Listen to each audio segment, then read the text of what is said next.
kind of told you. Well, they told us 3 months. Oh, 3 months. So it's Okay. just been over 1. Oh, all right. Okay. So she's not. I was thinking, oh, I think she's doing. I felt like she was. I mean, at first it was like the first few weeks were Shocked. like, is she really sick? No, but she was like herself. Yeah. And now even like her, because the tumors are here now. So we're starting to see a slight decline in like the right foot, the right leg. Other than that, things seem to be going fairly well. So. And how does she feel about it? She's accepted it, so she feels pretty good about it. Yeah, she's all right with it. So she was gonna die sometime, and she's gonna be 83 next month. So it's not like she's. It's my mother. She's like, all right. Well, I said, Mom, you know, we have to be careful with this COVID stuff. If I die, I die. That's how you feel. Yeah. Yeah. I mean. Mr. Nadler, can you hear us okay? Just do a sound check with us since you're logged in. I sure can hear you all. Perfect. Oh no, we gotta be careful. All I heard was Linda say, if I die, I die. It's my mother's words. Oh, you're quoting. Okay. Yeah, I was quoting her as I was lecturing her on safety with COVID. Yeah. If I die, I die. I think my mother said the same thing. She's being careful, but she has a very, a little bit of a fatalistic attitude. That, you know, if it happens. Well, you know, for the people who are in the twilight of their lives, to have to stay home, to be safe, to stay alive, it's not necessarily what they want to do.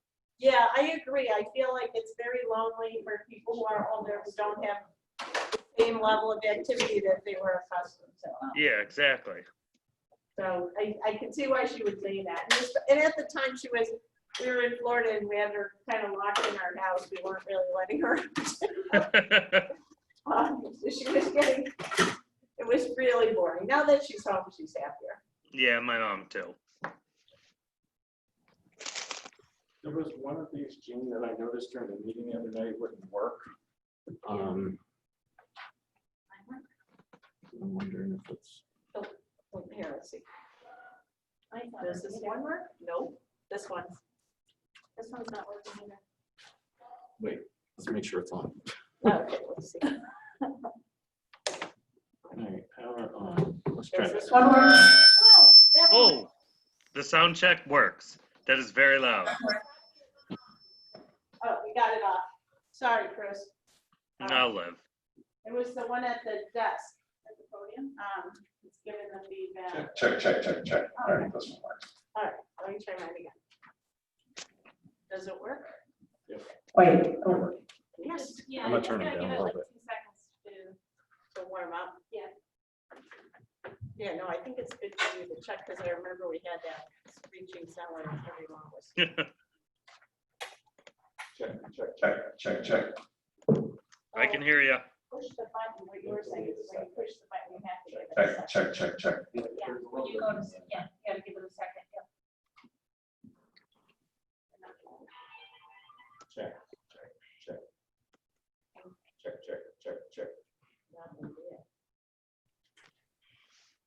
Do they have batteries? Oh, but yeah, we don't need that one there. So that's perfect. Check. This one does not work. Check. Let's try this other one you got. Let's get Terry to do this. It's hard to get to use a van. Check. Yeah. What?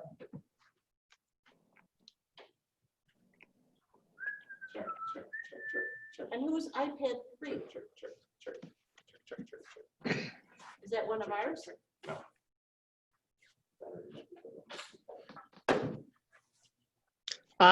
No, I am iPad 3. Oh, who's that? Sean Buck. Hi, Sean. Hello. Can you see us okay? Yes, I can and hear you. Okay, perfect.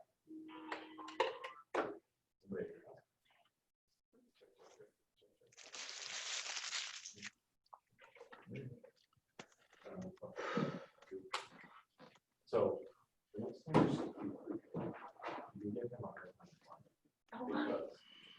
this old microphone system Yeah? here. He's got $2,200.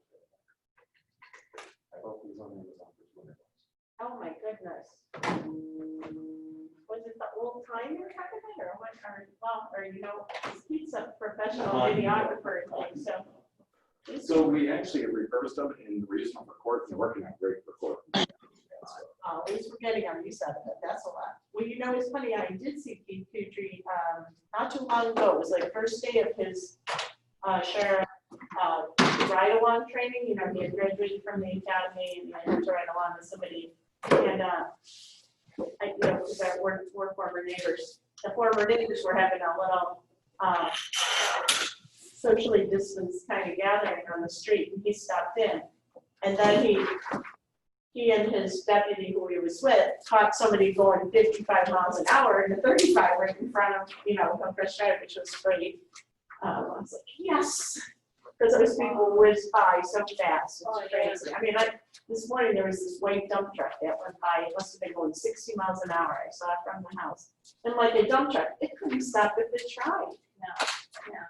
And it has a professional license, so it really is annoying. That's really sad. Now, Really luckily, sad.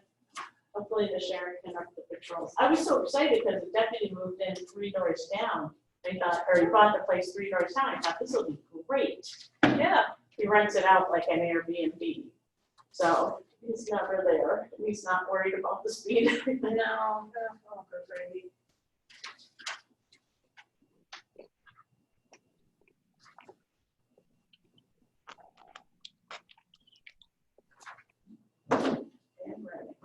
I am up and ready. So that's your house. Ready to go.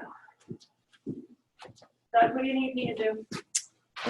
I think we're actually pretty good here, Gene. I think. You probably at some point need to open the door, huh? Oh, there's that. There is the door. There's that. There is Let's- the door. I don't know if we want to worry about it anymore. But I did hear that people want to come and hear the Squaw Island talk, so I think that will be a good, we'll hear from people there.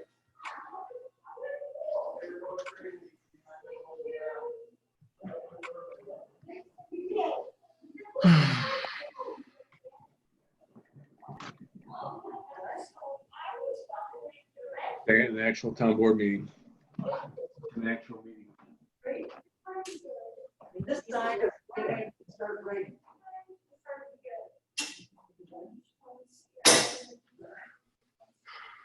Hey, John.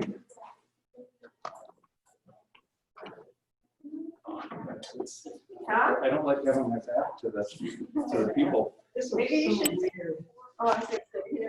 It reminds me of my days, you know, fighting the mafia. You don't want to have your back to a window or go crowd.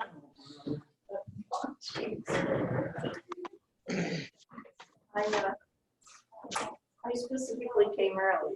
I figured we could take turns. Mary is here, Terry's not here, so You could do a that. little flipperoo. You could do it. Hey, guys. Howdy, howdy. Howdy, howdy. How you doing? Good, good. Long time no see. It's been a while. Other than driving by, You what? other than driving by. Exactly. Honking the horn, carrying. Hey, Dave. Hi, how are you? How you doing? Let's go with that. Sure. Thanks. Oh, hey, Gary, he said mine. I thought, who is that? Oh, What? Switch the way you know. I think we're looking for the same, but it's we're in a different position. We're doing a little trading off. I try not to let that black guy, the black car run over you. Oh, yeah. Did you see him kind of being fast? How are you? The sheriff drove right by him. I do. I like your thoughts on it. Oh, thank you. Yes, the big 4-0 on Saturday. No. To that. Hey, you. I'm good. How are you? I can see the board. Yeah, that was good. Was she calling in? Yeah.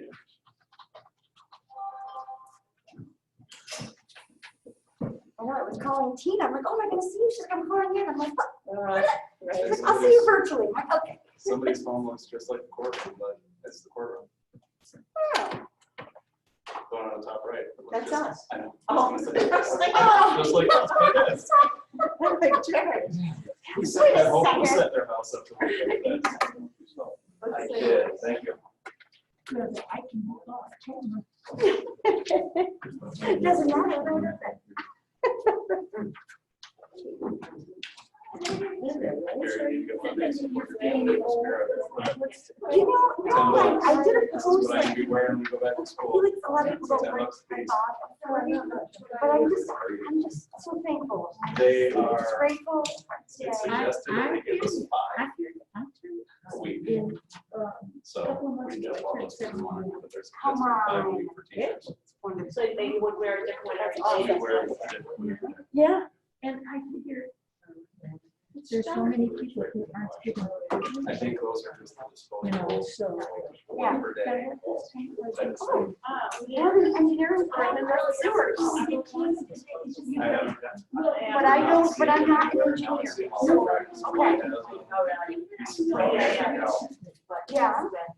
Before today, I know Well, it's some something. sanitizer spray, tractor supply, it's right there. I get a tar and I spray it, it's just rubbing alcohol. Yeah. There's some signs that have that. It's where the- Methadone, yeah. Yeah, I'll let them see. Eric, yes, of course, of course. Good, so I'm gonna speak to you. So I'm here, I'm never gonna be here. I should just use dry gas. Put dry gas on my hands. So I got right here. Yeah. Not that it's weird, I was talking to her, but I was driving by your house today. I was coming back from something over at Boca. I'm going after you, but they Hard can't. lawyer, you're gonna let me leave. That works for That's you. what he said outside. Okay.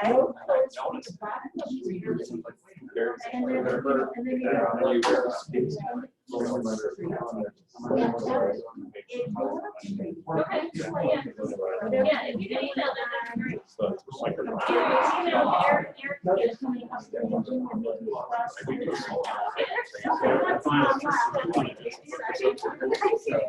Yeah, I don't know the specifics of that. I'm sure I'm a grant writer, so I don't know the money and the engineers.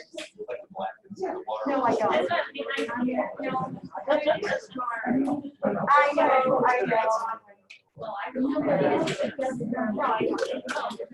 But, you inspired me on my project. How are you? I say, each guy knows. I'm sorry. Yeah, so you want me to go anytime?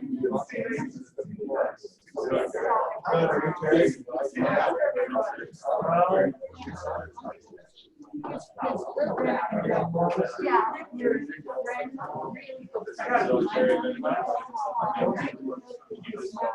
Yeah, well, that's all that. Yes, Jared's gone.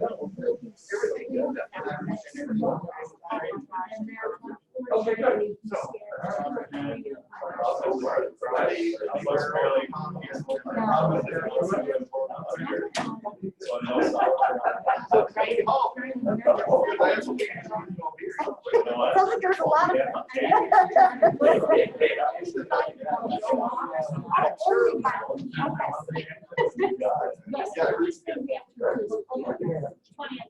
Oh, he's a Jimmy Jr.?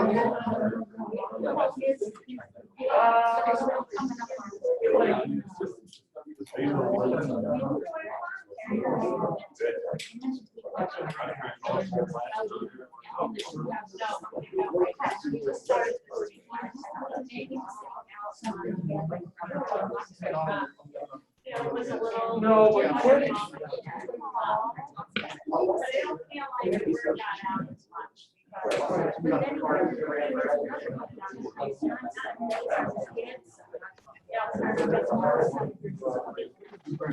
It's a good name.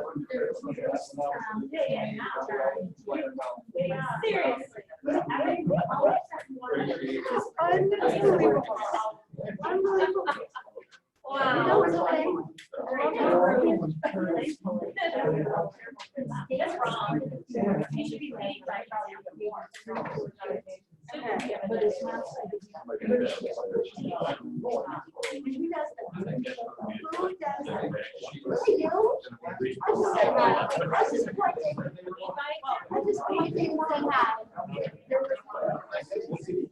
Yeah. Somebody were all like in a row.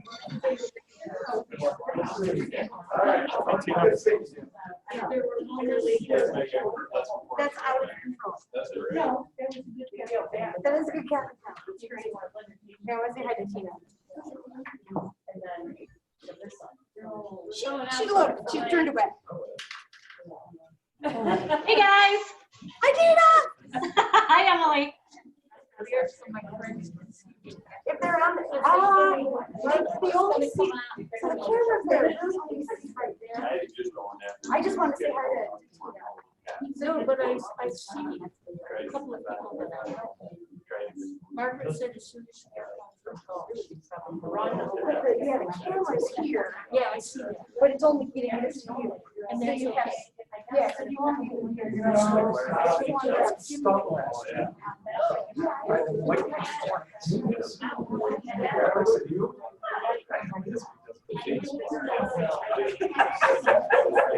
You're fine.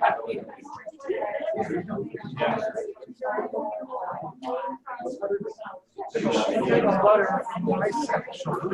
We're gonna replace all the gas lines in that area. It is. Every month we want.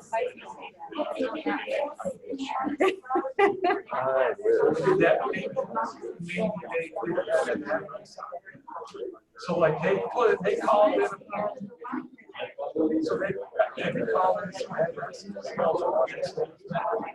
don't know anymore than what we request. I don't know. Usually somebody nice 100 times short.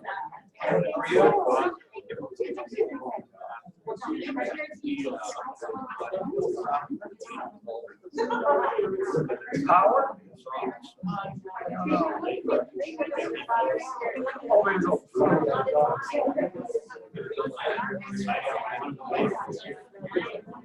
Could be there's some nice they go everything for the best. I will be pretty.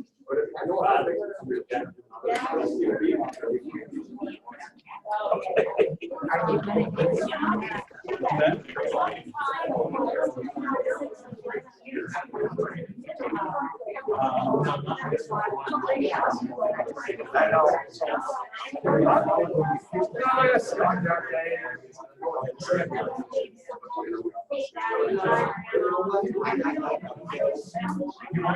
Oh, yeah.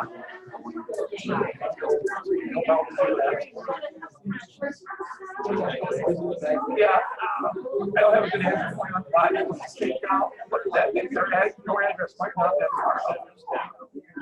So we'll see. They call us.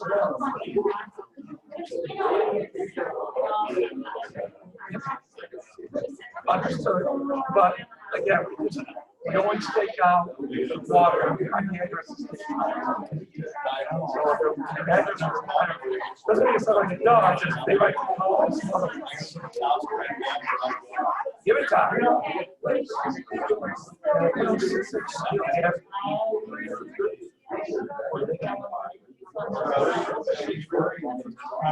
Early Thursdays, Hail Marys, and some rosaries, so.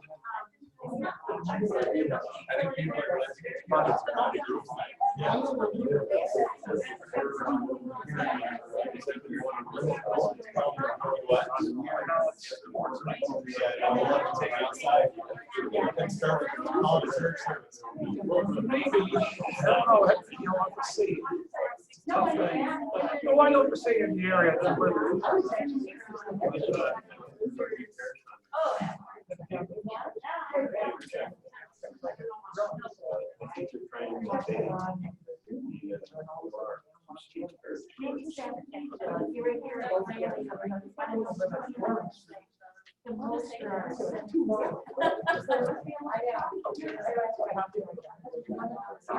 Yes, it is. Pretty well. Tell them you should everybody should have a letter shortly.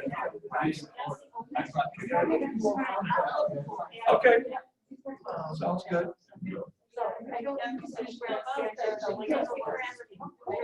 No. Kathy's connected. You're good. You can be in the corner, absolutely. Some of those, like, I think, the last. Yeah, you gotta stand by the mic. It's like, yes.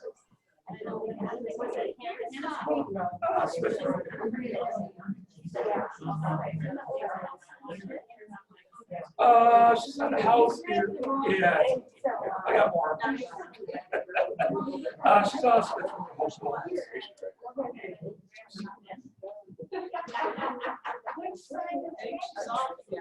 She had to log off and log back in. Yeah.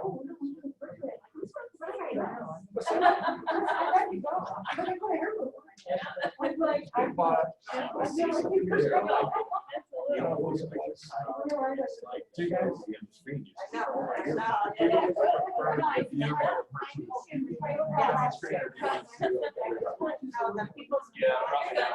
So the only trouble is somebody has to push them out. So Take care. gonna pop up here. So then we're gonna see. Oh, we don't have another screen where we can be. Well, I have to kind of try to do it more or less from the back, but could do this, perhaps.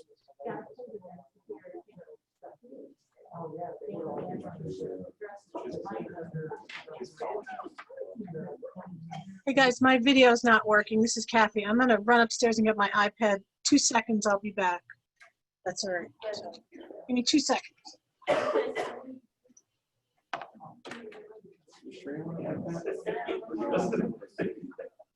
we gonna, sometimes we put up the agenda. Okay. I don't think you're back on this.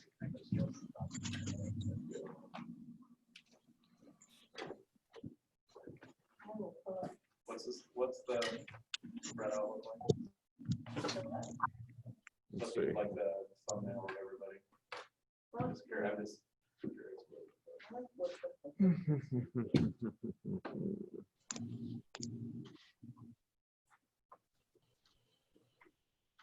That's the view of everybody.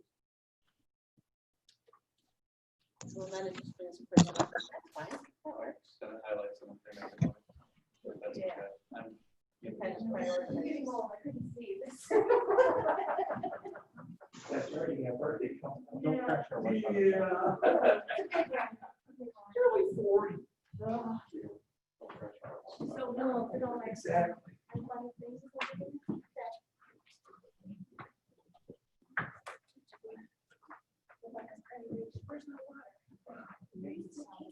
Yeah. Sorry about that. I've been sitting down here since 5:30 thinking I was ready. But for some reason I can't get on.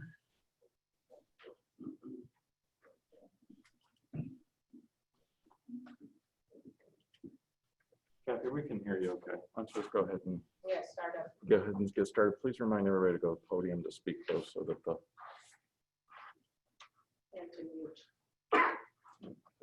Yeah, Tina, if you want to start, go ahead. I'll keep trying. If not, I'll just do it without video in a couple of minutes, but a little difficult when you can't see. No worries. Doug, are you ready? Yes, we're ready. Okay. Calling the meeting to order at 6:04 p.m. We will start off with the Pledge of Allegiance. I'll ask those to stand, and it will be led by Councilman Finelli. Pledge allegiance to the flag of the United States of America, and to the republic which stands one nation under God, Indivisible, with liberty and justice for all. Jean, could you please call roll? Yes, I can. Councilman Davis, Present. Councilwoman Borza, Here. Councilman Finelli, Present. Supervisor Mancox, Here. Councilman Simpson. Present. And could you please confirm that the meeting was properly advertised? Yes, it was. Yes. Thank you. Going around in the boardroom, there should be a written circulation going around, a binder. I believe we're still doing that in socially distant fashion. So please find all that's listed there. We'll start off with the first privilege of the floor. Just a reminder, there are 3 of these throughout our meeting. So would anyone like to speak?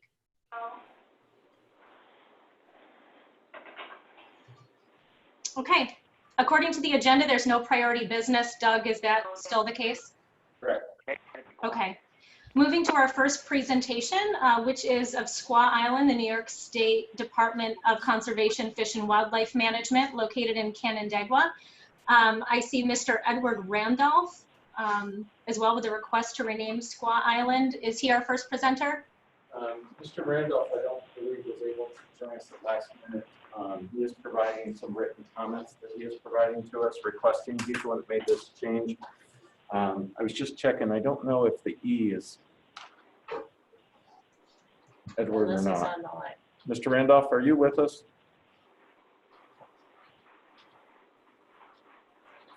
Don't think so. So maybe we can move to the next presenters or regarding this. Or I have listed Mr. Peter Jemison, the historic site manager from Canandaigua, the Seneca Nation of Indians on the Native American Graves Protection and Repatriation Act, and an Indian tribe Native Hawaiian representative of the Federal Advisory Council on Historic Preservation. And I know he was going to try to join us in person, but I do not see him here in person. So maybe he will still pop in. Okay, very good. And for all of these folks, if you do hop on at any point, feel free to interrupt, or after one presenter, just let us know. Kathy, I see you, so I'll just continue with this and then I'll turn it over if that's all right. That'd be great. Thank you. Okay, next up I have Dr. Joe Stallman from the Seneca Nation of Indians. He is with us. Excellent. Mr. Stallman, we just need you to unmute yourself, please. Yep, I'm unmuted. How's everybody? Good. Nice to see everyone again. So I'm presenting something. Comments. So I'm sorry, I have audio on one device and video on another, so please accept my apologies. I understand that you spoke at the city of Canandaigua a little while ago, and you had some comments that you shared with the city of Canandaigua. So along those lines, any information that you think would be helpful to us in making this determination. So not a formal presentation per se, but your input would be appreciated. I just wanted to make sure because I have nothing prepared. Yeah, no, nothing formal. Okay, so I have spent the last 2 weeks, I have been talking to some elders from the community, and I have also been going through historical records, starting with the French Jesuits who came in the area in the 1670s. As of today, I have not located the original name of the island. Okay, but Pete might know it, but I haven't had a chance to talk with Pete, and I was hoping to talk to him before the meeting, but it just didn't happen, and he's not even there. If you guys vote on this today, please leave it open so we can discuss the name in the near future, okay? Yeah, I don't think we were going to come up with a name per se. I didn't think you were, ma'am. I didn't think you were, but I'm just saying it. I appreciate it. I just have a tendency to say the obvious sometimes. Okay. I'm not opposed to the name Treaty Island, but I believe the island had another name that is more significant to Seneca folks. And I would like to try to locate that name before we move into the direction of Treaty Island. I hope you guys understand that. Yes. Treaty Island is a good name, but I would like to try to find that original name. That's all I'm trying to do. Okay, and just so you guys know, I also tried to reach out to some First Nations and Haudenosaunee people. A friend of mine is a teacher in Onondaga Nation of peoples, and I didn't have any luck for today, but I would like some input as well. If we're going to do this, I want to do it correctly and in the most respectful way possible. So thank you, Yes, ma'am. everyone, for your input. Is there anything else that you wanted to say?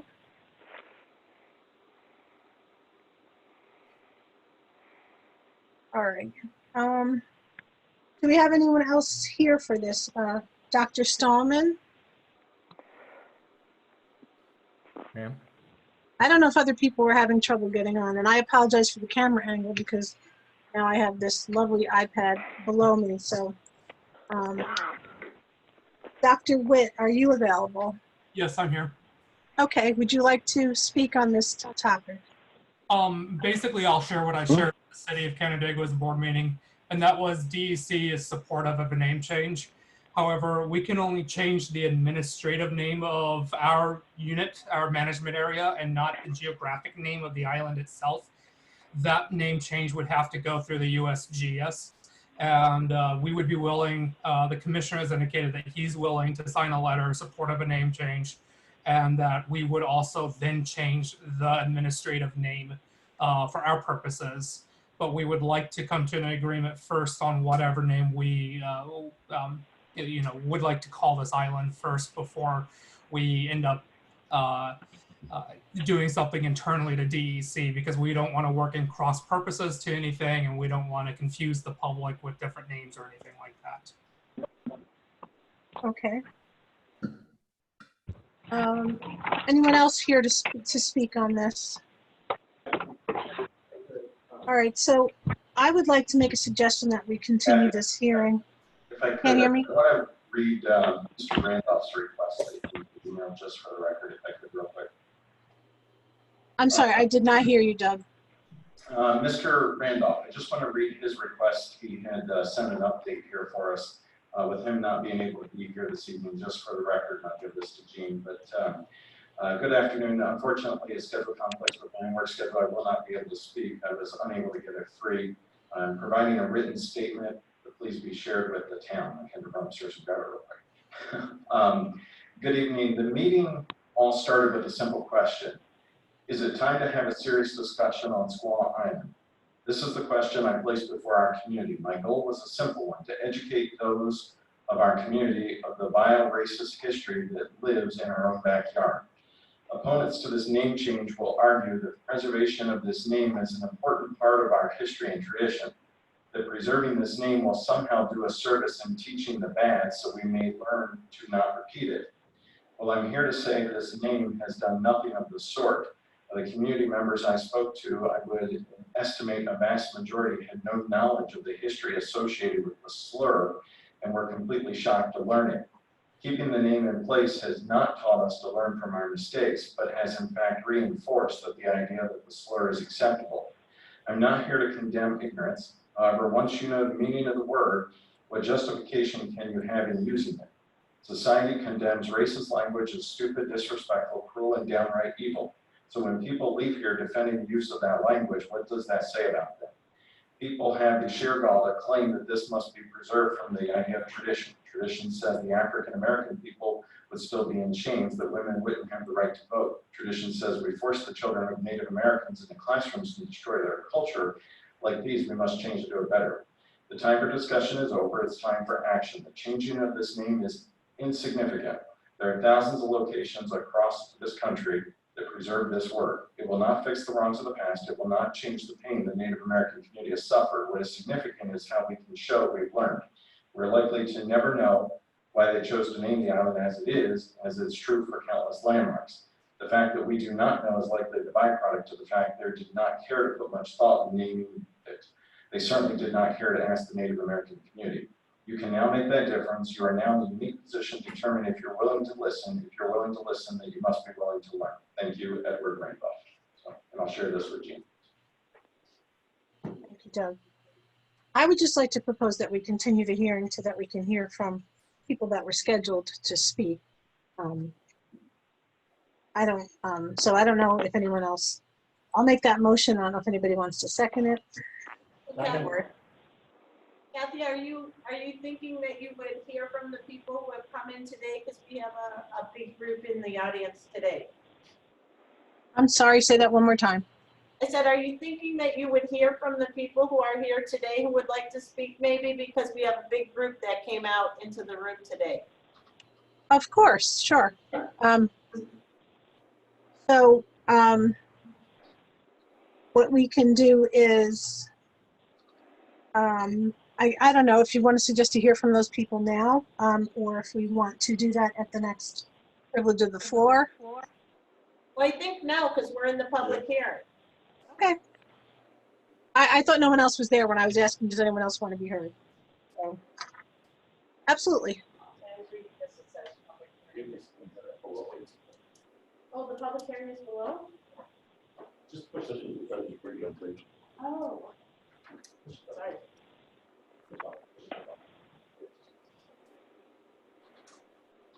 Good evening, members of the town board. My name is Vincent Golbeck, and I reside at 4280 Lake Hill Drive, Canandaigua, and I have my wife Lois with me. I come to you today before the vote on resolution number 2020-155, but now it's going to be tabled for a later discussion, and thank you, Kathy, for that, so that others can be here as well. Supporting a change for the currently named Squaw Island. I applaud Mr. Randolph's moral resolve to bring this important concern to your attention. The time of discussion has long been overdue. I respect Mr. Demison's, Dr. Stallman's, and Dr. Witt's leadership in being the voice for the Native American community. I stand here with the conviction that if one does not object to or stand up against something that one does not agree with, then one is complicit in permitting it to happen. A thriving community as the town of Canandaigua takes care of one another. You guys have been a part of this as town board is taking care of this. Thriving community takes care of one another and makes us stronger, fixing the wrongs in the past. I have faith that this will not be an issue that will stay in our community. I have faith that all of you will approve this resolution when it comes back around, so that Mr. Finch and his staff can move forward through the necessary processes, working along with Mr. Jemison, Dr. Stallman, Dr. Witt, and others. I'd like to conclude my statement of support with Philippians 2:3-4. Do nothing out of selfish ambition or vain conceit, but in humility, consider others better than yourselves. Each of you should look not only to your own interests, but also to the interests of others. I thank you for your time and attention. Thank you very much. Is there anyone else here that would like to speak? And please just make sure you come up to the podium so first of all I can see you. And just to remind you, we have 3-minute limit, so please don't take it personally if I cut you off. That's my unenviable job is to cut people off. So we welcome your comments, and if anyone else is here, please step up to the podium. There's somebody else, Kathy. Yep. Oh, good. There we are. Hello, everyone. My name is Sean Buck, and I am a fourth-generation Canandaiguan. My father graduated from the academy. My grandparents were in Canandaigua. My great-grandparents were in Canandaigua. And I don't know if any of you remember Ron Knitsky, 8th grade social studies teacher, who covered Canandaigua area history. Unfortunately, he did it bare-chested with a vest and a headdress on, which I cannot unsee to this day. But I get frustrated when I hear people pull the race card because it can't be argued against. I get frustrated when people try and introduce God into arguments, because if you can find one verse, you can find another verse that will contradict it, okay? Now, My own research, squaw, S-K-W-A, is a suffix in Algonquin meaning missus. All right? As far as I know, and the history that I was taught, it was never slang term for female genitalia. All right? If there actually is a Seneca name for the island, which I personally, since I love the history of Canandaigua and the area, would love to find that out. But the history that I was always taught is that during raids on the Seneca village here, that's where the women and children were put. Now, granted, that may be legend, I don't know, but squaw is a general term that has been used all over by the colonial settlers. And if you're gonna tell me that, well, let's see, I'm a middle-aged white male, so I am responsible for all the ills of this country, but we have a heritage too, okay?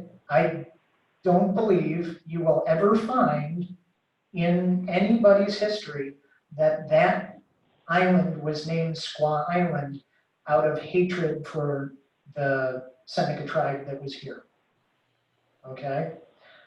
It was never brought up in school. It was never brought up by my grandparents who went to school here before that. So there's over 100 years of legend, if you will. I just don't see how changing the name of everything, righting wrongs of the past, every ethnic group, every color, every race had wrongs in the past. All right, we are never ever going to right all the wrongs. But I just want to let you know you're 10 seconds left. Squaw Island is a part of Canandaigua. The name Squaw Island. Thank and you. Thank you very much. Should stay.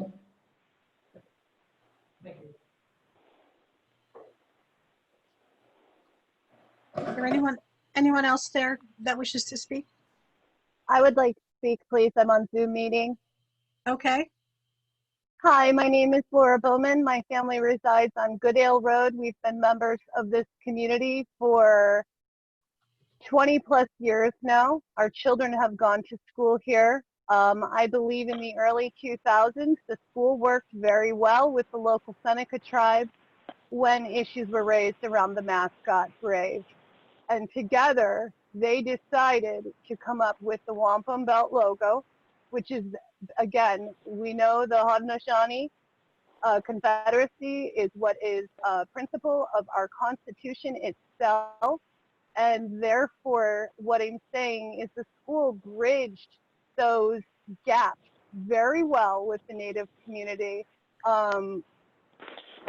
Because, you know, we have a more educated teacher, staff, students. I do not understand how we can require our teachers, staff, and students at the Canandaigua School District, which have been nothing but wonderful, you know, to go down and build the longhouses at Canandaigua and learn about Native history, yet we have Squaw Island in the center of our lake. And while I understand that it has a romanticized version of history for many people, and many people hold it dear, and I don't believe that anybody wanted to do this as a racial slur. But when I spoke with the founder of Missing and Murdered Indigenous Women USA, you need to understand that these terms that in the Native communities, and I'm an Indigenous person myself from Northern Finland, these terms are derogatory wherever they originated from, wherever they became, if you will, bastardized, excuse my language, to mean something that they don't mean to other people. In the Native community, these are the people that are directly affected, is women and children and people of Native tribes. 2016, an urban Indian health institute pulled up a report, 5,172 missing or murdered Indigenous women. And of those, about 10% were picked up into the justice system or in that center for missing, the database for missing individuals. It's very difficult to bring visibility when one of our women or children go missing. It's women of Native American descent are 10 times more likely to be murdered than any other individuals in the population. The founder of Missing and Murdered Indigenous Women USA, Deborah, said, "Thank you so much for considering this name change, as it is healing, as it brings healing to the community." And I wish that we would understand that these are the people directly affected by this war who are asking as well, please let us heal from these past wrongs. 4 out of 5 women of the Native community experience violence in their 10 life. seconds, Laura. Don't just want to warn you. Thank you so much. I just wanted you to hear how important this is to Native American women, not only in our community, but across the country. Thank you. Thank you. Kathy, this is Jody on Zoom. Okay. I just looked up the word squaw in the dictionary, and it said until relatively recently, the word squaw, derived from an Algonquin language, was used neutrally in anthropological and other contexts to mean an American Indian woman or wife. With changes in the political climate in the second half of the 20th century, however, the derogatory attitudes of the past toward American Indian women have meant that the word cannot now be used in any sense without being offensive. So I'd just like to say things change, and we need to right a wrong. The gentleman before talked about the colonial American who, at the cost of the white Europeans, killed many indigenous people and enslaved a whole population of people for their own gain. So it's time to right the wrong. Thank you. Thank you, Jody. Anyone else? Okay, I don't see anyone else. As you can tell, I finally figured out why my camera wasn't working. I would like to make a motion to continue this. I personally would like to hear from some local Indigenous people on this issue. And I was supposed to have some of those people here, but wasn't able to do so. So I'm going to make a motion to continue this to our next meeting. Second. Terry seconded it for you. Okay, any further discussion? All in favor? Aye. Aye. Any opposed? Okay, motion to continue is carried. Thank you very much, everyone. Before we go on, I'm sorry, Tina, you didn't have this information. I'd just like to announce the birthdays for the month, if I could, at this point, in which happy birthday to Patricia Venezia on July 21st and Kelly Lavoie on July 23rd. So happy birthday to you guys. And thank you, Tina, for covering for me while I figured out my technical issues. All right. We have a continued public hearing on local law relating to rezoning of 0000 Bristol Road. I'd like to make a motion. I'll make a motion to reopen this hearing or continue this hearing. Do we have a second? Second. All right. Is anyone there to be heard? I guess we need to vote on continuing it to be technically correct. Everyone in favor of reopening the meeting? Aye. Aye. Any opposed? Motion carries. All right. Is there anyone here to be heard on that issue? Yes. I see someone on Zoom. There's someone in the room, Kathy, and then And someone in person. Okay, we'll take the Zoom person first. You're muted though, so if you could unmute yourself. Okay. Am I okay to go? You are, just state your Oh. full names. Thank you. I'm Felicia Morris, and my husband Bob and I live on 5190 Bristol Road. We live next door to the Zion Fellowship driveway. The proposal that we're talking about is 4 houses down the street from me. I just had a couple quick points and a couple quick questions, if I could, please. I wanted to bring up again from the previous message, or I'm sorry, the previous meeting in regard to this topic about the increased traffic along our stretch of road that this would bring on. The increased amount of traffic on our section of Bristol Road remains of a major concern. Despite a traffic study having been done the week before this was brought up the first time, I don't think a 1 week of a traffic study at all would indicate the overall big picture of impact of more impact of traffic on this road. And I wanted to make that point again. My second point is this proposal for this housing development would represent the loss of the last of the green space that is between routes 5 and 20 in the city of Canandaigua. If we lost this green space down the road, there's no more green space between the bypass and the city for our section of the area up here. And I think that's kind of substantial to us neighbors, to those of us here. I did want to get into the building lot sizes. I've looked over the map, and my husband and I have a number of questions about the individual building lot sizes on the proposal.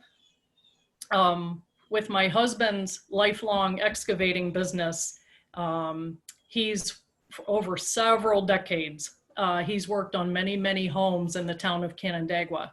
And he's aware that the size of the building lots has always been 100 feet wide by 200 feet deep.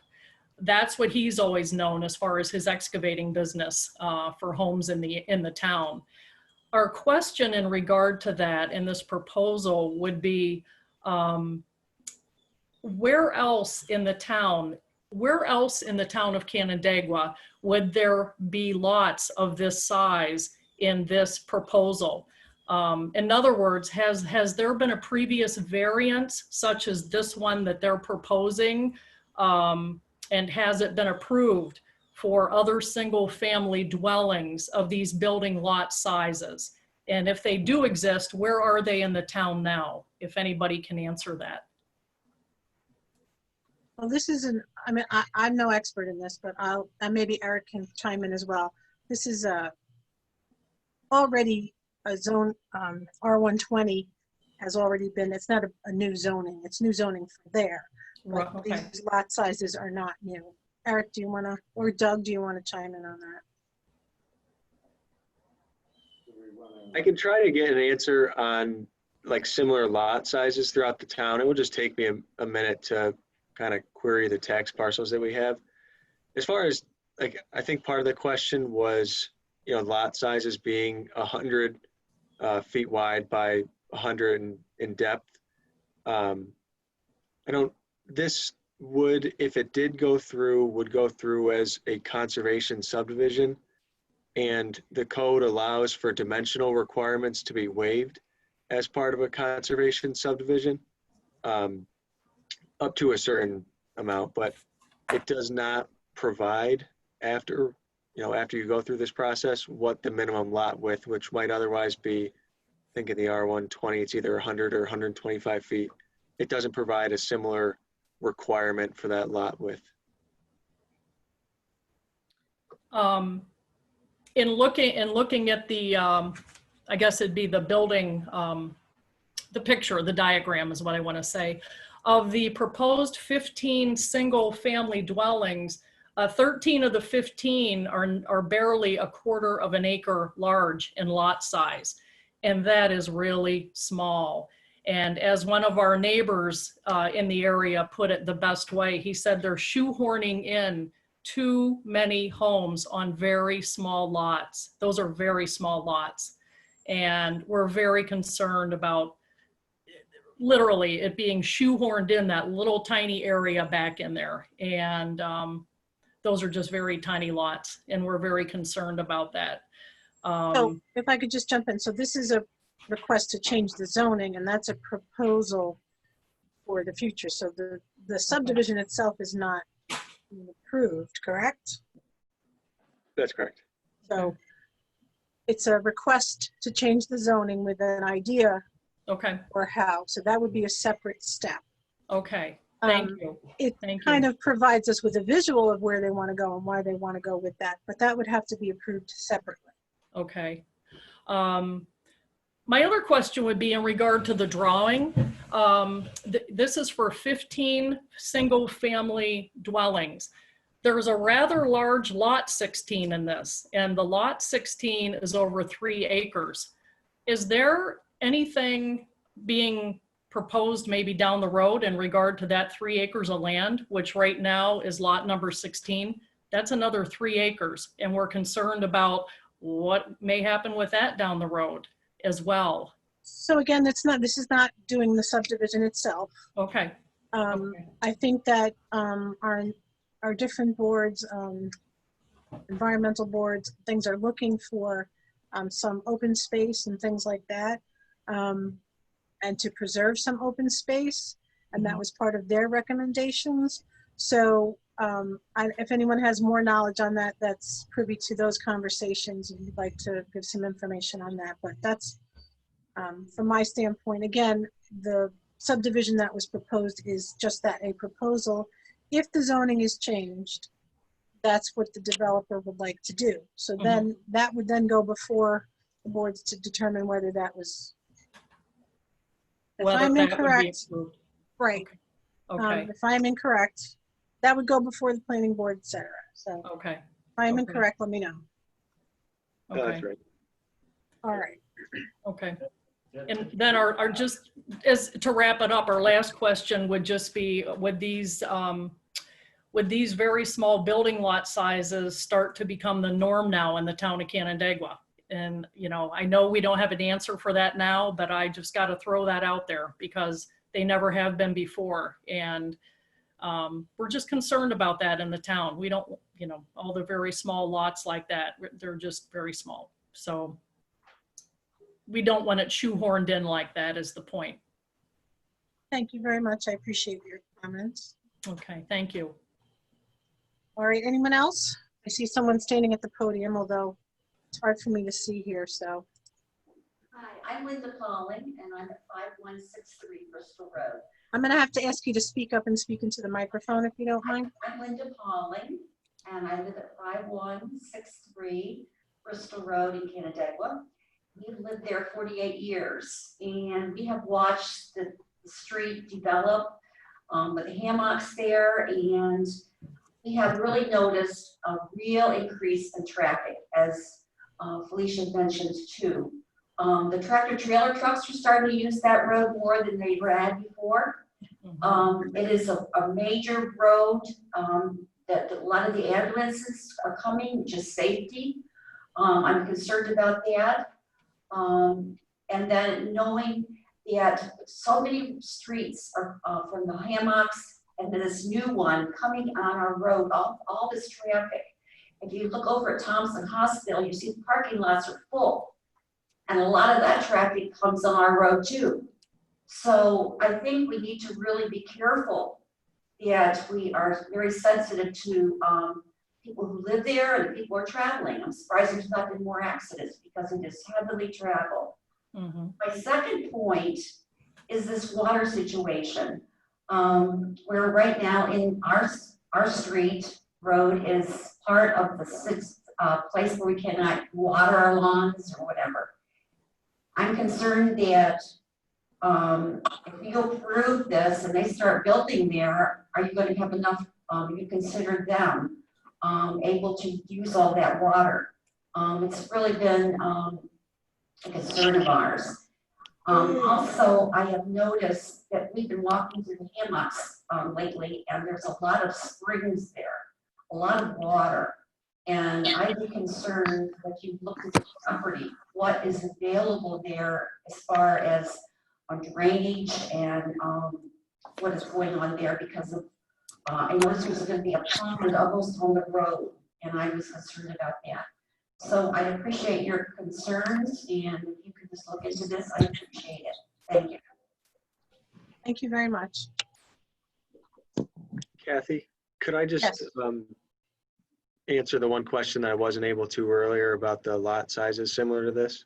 Sure. It looks like there's a couple developments in the town where it's happened previously. The old Brookside development has similar lot sizes of under a quarter acre. The villas just across 5 and 20, and then on Chatham Lane by Lakewood Meadows off of Middle Cheshire Road. Okay, thank you. Yep. I'd like to speak if possible. Where is it? Oh. Hello? Happy you're muted. My name's Christopher Nair and I live at 5195 Bristol Road. Okay. In regards to the rezoning, a question first of all. So if you're voting to whether or not to rezone the parcel, after you do that, then pretty much there's nothing stopping this potential development from going on. There's not another situation that can stand in the way of it continuing to be developed, correct?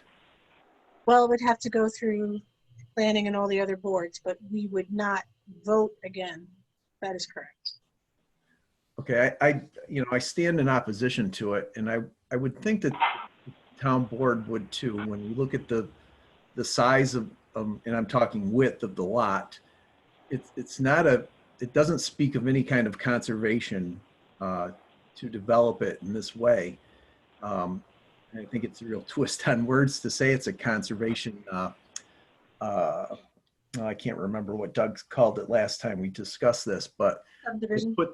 to put that many homes on a piece of property that really doesn't substantiate it, and it's really a change in character more than anything. The fact of the matter is that the infrastructure isn't there to support that. Some of the other areas that he mentioned where those size lots have been put and are existing out there have the infrastructure of sidewalks and common areas for people to be able to use it. But there's no sidewalks on the sides of the roads here. You're going to have 15 potential houses with children and bicycle riding, and there's nothing there to support that type of development. And it really speaks of probably an outsider coming in and just trying to make some money on a lot that didn't turn out the way he might have wanted it to in the past, and who's going to get stuck with what's left, and that's us, the taxpayers that live around it. And everything that I've ever known about Canandaigua, its development, has been to try and maintain the area's integrity. This just doesn't speak of that. So I guess I would hope that the town board would think about that, and this isn't a good use of land, and it's not a good use of our town's character.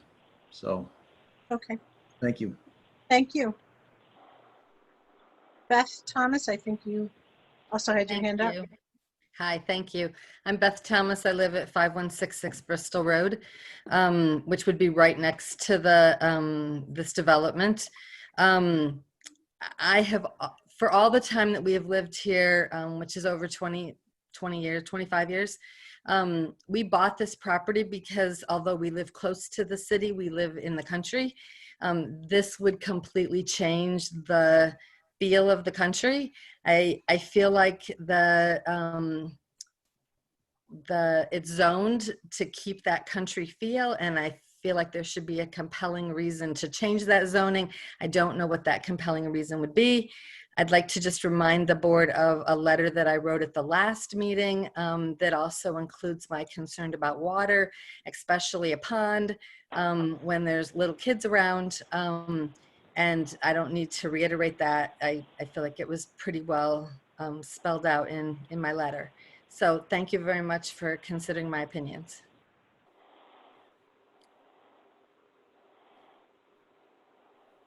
Sorry, I have to unmute myself. Thank you very much, Beth. Anyone else? If you don't mind, Kathy, I can speak to some of these points. Sorry, a little late getting on this. Okay. And then Mark's Engineering. So again, I had some technical difficulties and now I'm on, but the few points that I'm getting out of all these comments is one is the traffic, two is the stormwater, and then three being the density, sidewalks, and the city-like feel. So the traffic is, we're adding 30 cars to it. That's at most 30 cars for 15 lots. So the increase in traffic over the years is probably due to the hospital and the hammocks, which is next door, but this is a less than 1% increase to the average daily traffic. So very small increase. In terms of the stormwater, we're required to treat and capture stormwater from the site to reduce it below the rates of existing discharge. So we're required by the state to meet those regulations, and we will, whether it's with a stormwater pond, or usually we particularly like to use dry practices, which is something that may dry up and be maintained as lawn. We haven't designed the stormwater facility yet for this site, and we do have to meet the state mandates on fencing for children. We have to require benching for aquatics and also safety reasons. So we have to meet all those state regulations. And that's usually done at the planning board stage. And then in terms of the density, I mean, if we do not, so we're asking for rezoning half of this lot so that develop it into 9 to 10 lots with the conservation easement as it sits. We're asking for the rezoning of the second half of the lot to get to 15 lots, 15 single family homes to be developed. This seems to be the best place to, I know that some of the residents around the area disagree, but we are very close to the city, which is a very high density, which is some of these size lots is very common, which is less than a quarter mile away. Also, the hammocks is very high density. It's multi-residential, 4 floors of multiple apartments. So we're kind of providing a buffer from the residential neighbors on Bristol Road to the hammocks, which is a very high density next door. So this is a logical place to do infill development of residential houses versus the other way to do this is to develop our agricultural lands or other lands outside of the town, which we have seen quite a bit of this on Middle Cheshire Road. We're increasing the density in the rural areas, which is actually not beneficial to the town's plan of preserving agriculture and preserving their town. So this is a good infill location to develop near high density areas like the city, which has the infrastructure of sidewalks and bus stops that these residents can use. We will be required to tie into the sidewalks, and we are planning to tie into the sidewalks on Bristol Road. And also we're planning to create a trail system that, with some cooperation from the city and the neighbors, a trail system that could connect back through to from Bristol Road to West Avenue. So Let me ask you a question, Mr. Marks. The way it is right now, which is part R120 and part agricultural, you were breaking up. So I think you said the way it is now, you could put 9 homes on.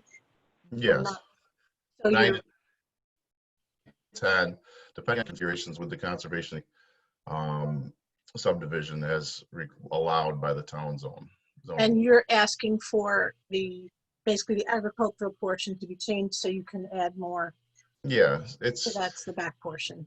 Yeah, the zoning's, the front half of the lot is zoned R120, and the rear Already, and back right. is AR2. Right. So I'm not sure that people are aware that already a portion of this property is zoned R120. Okay, thank you. Anyone else have any comments? Questions? Doug, is there anyone else in the audience?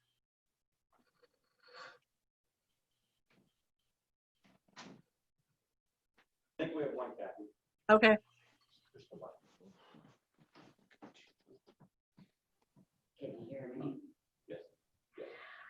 Hey, I'm Dolly Howard, and I live right by Beth. And the last time we did a Nature Zion Fellowship Church, I lost a $10,000 pool because of springs and all the water damage there. And that's because when the pool was in there, when the millers knew how to farm, and the millers used to come and, you know, put corn there or whatever, it really worked because they knew how to farm. But there's something wrong when you get water and no one knows, even the builder, they've got to do it right. That's the problem.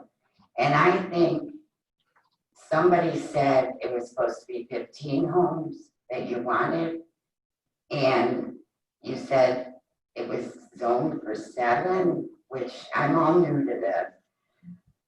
I think 2 are fine if they knew how to do it. But I think all those 15 homes is way too much for foxes, for all the animals, for all that's there. Thank you. Thank you. Okay, is that it?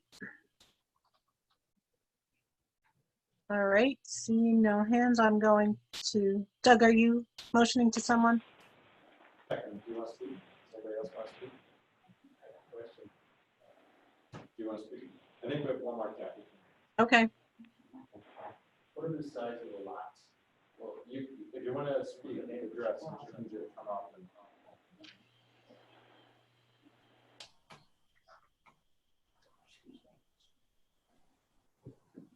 Just a moment, Kathy.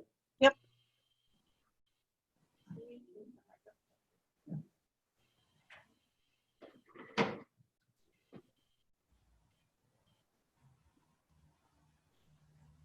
And we just ask everybody to come to the podium so everybody on Zoom also interact with everything. Good evening, people. My name is Bill Metros. I'm the builder. I'm trying to answer some of your questions, but my engineer's is talking, he would know more about the layout. But anyways, if the houses are across the street, I think they're 100 feet wide. Everybody know that? You know that answer? Some of the lots across the street on Bristol Road are 100 feet wide. Yeah. If you take 100 by 200 feet, it's almost a half an acre. These houses are figured, the space that we took was 20,000 square feet. So it's just almost the square footage. But we decided that if you look at all the statistics, that today we're trying to build and restore 500 and 700,000 homes. They're not selling. So the states and we feel that we need smaller homes for the younger generation, and people like us want to have a newer home and want a smaller place. So we laid this out under the 20,000 square foot rule, but figured that if we could build a 12, 13, 1,300 square foot house at a certain price, and we thought that was the way to go, even in the towns of Parrington and Panfield and all the towns around there. So we thought this piece was a good piece of property, and my concern was that we thought we were doing better for the piece of property because we didn't change the zoning of residential to apartments, which is a lower standard. So, you know, it was all approved by the neighborhoods and whoever. So we felt the houses were good, that's on that part. As far as, I don't remember some of the questions, maybe you could help me.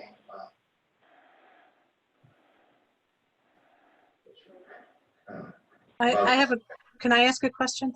Yes, sir. The zoning is not changed, and you are only able to build, let's say, whatever, 9 or 10 units. Is that not economically feasible for you, or we're just talking about, I'm not gonna answer, because I'm not sure without figures and so forth, but 5 more houses or 6 houses, how would that change really the outcome of the traffic? So, you know, here we are with the hospital expanding and everything, and we talked to some of the people that we thought was great that we could do this, so some of the people, younger people working there had a chance to buy these affordable homes possibly. That was one of our reasons also. And as far as the sidewalks, there are sidewalks on the plan, but they're laid out different than what you see. But if it had to be a different material, that's fine too. As far as the ponding on the water, that property was, if you lived there, knew that when they built the town, the apartments, excuse me, they tore up a lot of that land. And with the land, there was a lot of holes and potholes and tops dug out and this and that. So it's never been regraded to where we total a certain area, so we have potholes in there over this water. Definitely agree with you. Well, you know, I just tell you what I do. That's the way they're going to things develop it. And see what that the spring market is there. Are you building gallery now? Yes. And as far as I don't know if there was a question, but I did not hear it.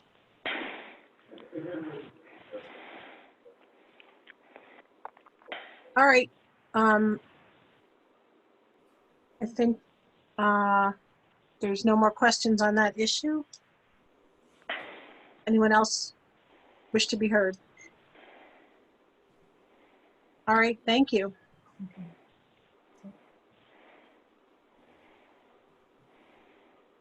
Seeing no one else that wishes to be heard,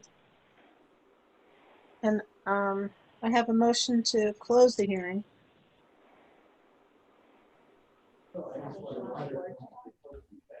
Kathy, the board may want to have some conversation, discussion. Oh, sure, I included that. Anybody else want to be heard? Okay, go ahead.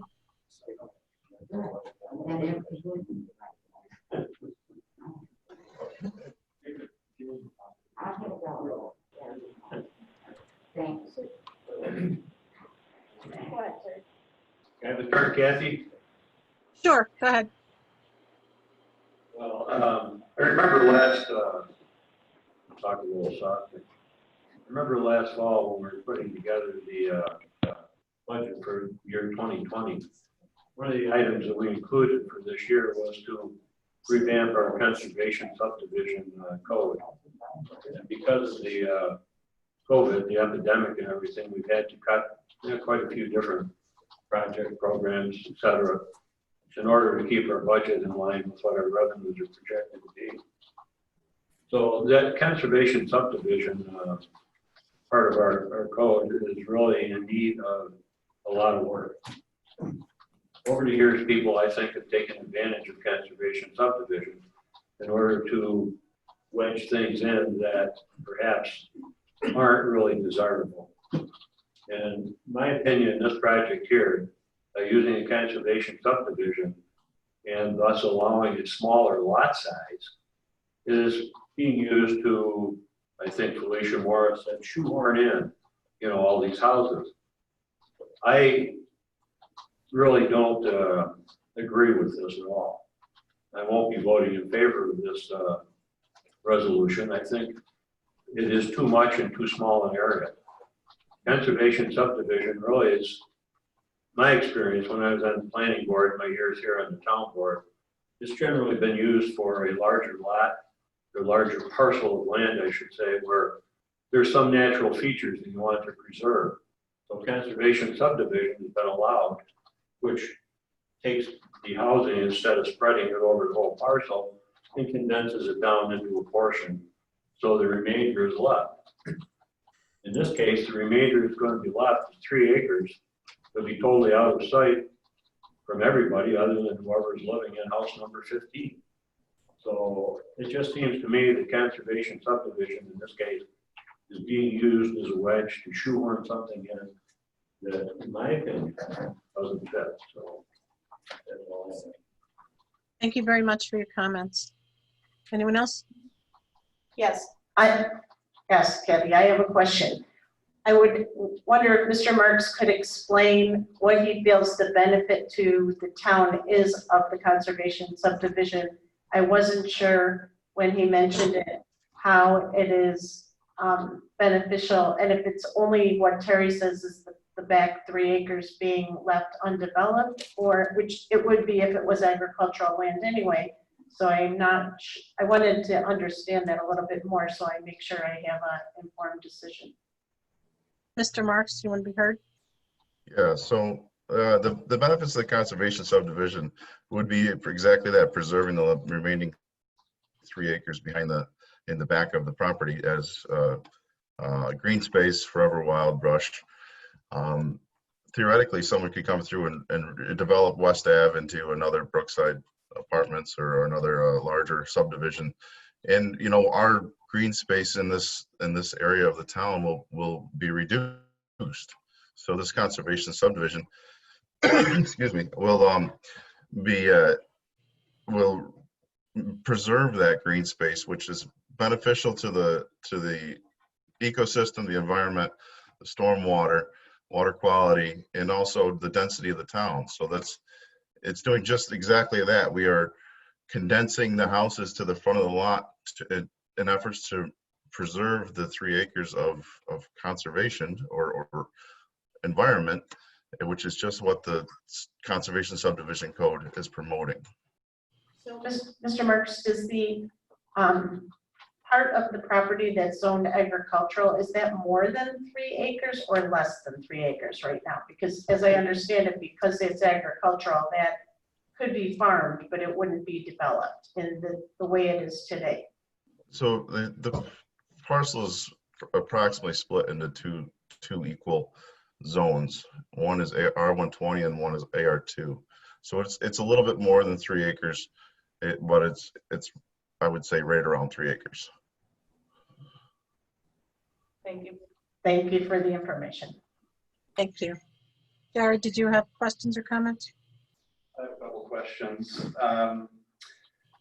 Looking at the information, I think definitely putting that, agreeing with what Terry said, putting this many houses and that much space is definitely an impact, definitely has an impact on not only the green space, but also the water. I've spoken with 2 residents here. They shared their thoughts tonight who had the impact of nearby developments on their own homes, which is something that we definitely need to be careful of. I'm concerned, we talk about, I wasn't on the conversation when the hammocks were built, and I'm sure somebody was saying that was a good buffer between the city and the town to have a development there. And my question is, when is the buffer going to stop? If this is if we rezone this R120, what would stop somebody from going into West Avenue and taking that whole area and asking for that to be rezoned because the adjoining property was? I'm also concerned on page 105 and 111 of the agenda in the seeker application, it mentioned the archaeological sites, fitting considering the conversation that we had tonight. And that was a moderate concern of that property being developed. And I would definitely want to know what we have there and do some more research into that, because moderate is, the potential for disturbing some sites there. And then lastly, from what I was looking at, I saw that looking it up online, in the county system might have been off, but the front lot is about 1.3 acres. And that is R1, that is zoned R120 right now. The back lot is 5.8 acres, that's listed as rural, so the agricultural. And even the conservation board was concerned about the rezoning of doubling the size. So I have those concerns. I mean, it would be put the appropriate number of houses in that lot, and it could be a good project. But I'm worried about the density in that small area. Thank you very much. Is it okay to speak to those at all, or? Sure, if you want to be heard on that. So yeah, the front 1.3 acre parcel is R120, and the rear parcel is a combination of R120 and AR2, so it's not rural. The rear parcel is split zone, and that's realistically the one we're asking to rezone the entire thing. In terms of the density, your last point there, I mean, we've got to look at the town as a whole. Where do you want the development to be completed? I mean, the residential demand is going to be there. It's either going to be here, Middle Cheshire Road, Route 21, like the Morel subdivision that was just went through the planning board sketch plan review. If there's land, it's going to get developed because of the residential demands. We're putting the project out there to meet those demands in a higher density area, which is closer to the city, which is where we should be trying to develop first as a city planner or as a town planner. Thank you. Kathy? Yes. This is Gary. Okay. I would like to make a few comments also in regard to this. The way it's set up right now, I certainly not in favor of it either, due to the fact that we did have, as Terry mentioned about the pandemic and, holding up work in the conservation committee that I serve on and some other people's. We had one meeting and, all of a sudden this hit, so we haven't had any since. Hopefully, not in the too distant future, we can get together and draft up conservation easements that are going to be, more favorable to the township than it is at the present time. And unfortunately, the project that you are proposing, I have concern on a number of places, homes that are going in there. And so I certainly cannot support the resolution. Thank you. Thank you. I just want to say a few words. I agree with what you guys are saying. I appreciate Mr. Marks that we need affordable housing and the way of the future. We have identified areas in the town that are ripe for this sort of development, but we've also been told by our residents that, certain development going south and in different directions is not something they're interested in at this particular moment. You do have the portion that is R120 and you can develop it. I don't see that section getting overdeveloped. And as Jared was saying, and I think Terry might have been saying, where does it stop? So I think I am also not in favor of this at this point. I think maybe somewhere, down the line, that may be different, but at this particular point, I am not in favor of it either. I do appreciate what you're saying about affordable housing, and I hope someday that my family will be able to stay here and I'll be able to age in place, but this is not an area that has been identified by us at this point as being that area that we want to make more dense. Anyone else? All right, thank you. So can I have a motion to close the hearing? So moved. Second. All in favor? Aye. Aye. Okay, thank you. Next, we have a public hearing on local law to override the tax levy limit. Can I have a motion to open this hearing? Second. All in favor? Aye. Aye. The public hearing on local law is now open. Would anyone like to be heard?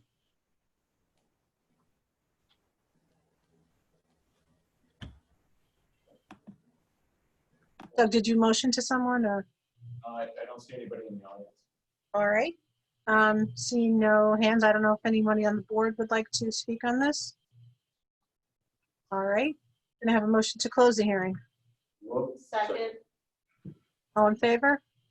Aye. Aye. Any opposed? Motion carries. And thank you everyone for doing this. It's going to be my last time doing Zoom. It's incredibly hard, but your patience is greatly appreciated. I'll see you next time, lawyers. God willing, right? All right. Next, we have reports of town officials and department heads. Is Jim Fletcher available? I am. Hiding in the back? Yes. I'm going to step away from my camera for 1 second. I have my HVAC is coming on and I can't hear, so, but I'm here. Give a report to the board. And currently, as I've been getting ready, speaking to Doug and Terry at length about our water situation. Last week, I made a decision to enforce our water policy to slow down the use of water on Tuesday. And it took till Saturday afternoon to get our tank back to a level where we could provide proper fire protection in the town. At this time, I do not plan on lifting any restrictions on the water, even though the tank is back up to a level where we can provide proper pressure and water to our residents. I'm concerned that if we release it, we're going to go back again to what we once were. If you can imagine in your mind, 300 people hold the garden hose and just running it. That's what's going on with our water system. We cannot allow this to continue on these dry weather conditions. I know people don't like it, but it's my butt, my license, and the town's water system that is on the line if I don't control what goes out of the pipe. So with that being said, we're gonna see how the rest of the week goes with the tank levels and the pumps, and we'll review it at the end of the week. Thank you. Our biggest days for comparison, 1.6 billion gallons of water were left our pump facility on Wednesday of last week. That's 1,200 gallons a minute, 66,666 gallons an hour. And we couldn't fill our tank.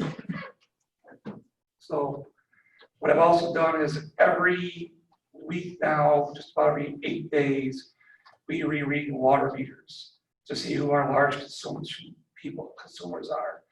A lot of them are legit. They are farmers, agricultural, the irrigation, large nursing homes like Ferris Hills, Bell Summit. You know, they use a lot of water. I get that, but your lawn will grow back. It will come back if you stay off it and not water it every day. Any questions? I, for one, am happy because I don't have to mow my lawn. So I don't know about anybody else, but I'm not happy about the water situation, but I'm happy not to have to mow my lawn. Jim, I just wanted to ask you about the water project, how that's going and where we stand in terms of the pumps and, you know, how long you think we'll be in this situation? We'll continue to be in the situation until the temperature and humidity comes down. So September, October. Our current water project is on schedule. The town forces have installed the 2 12-inch water mains up to the tank. Aquastor has been on site for 2 weeks. They're pouring the concrete for the first tank Wednesday of this week.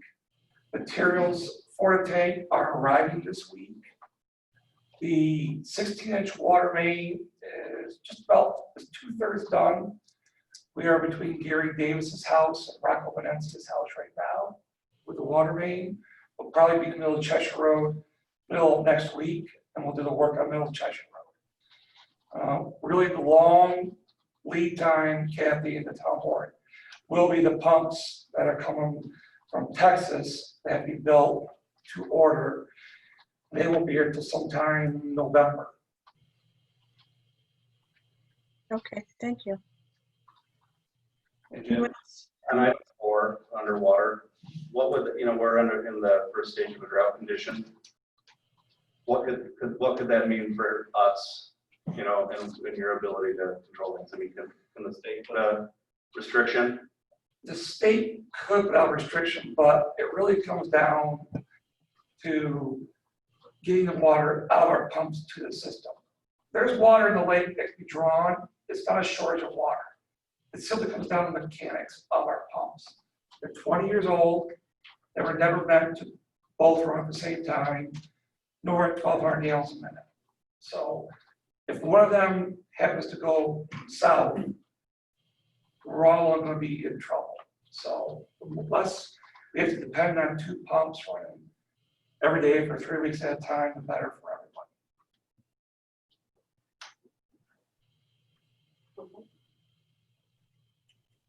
Jim, any comment on the 1% difference? Is that a good difference when you talk about what water systems usually run?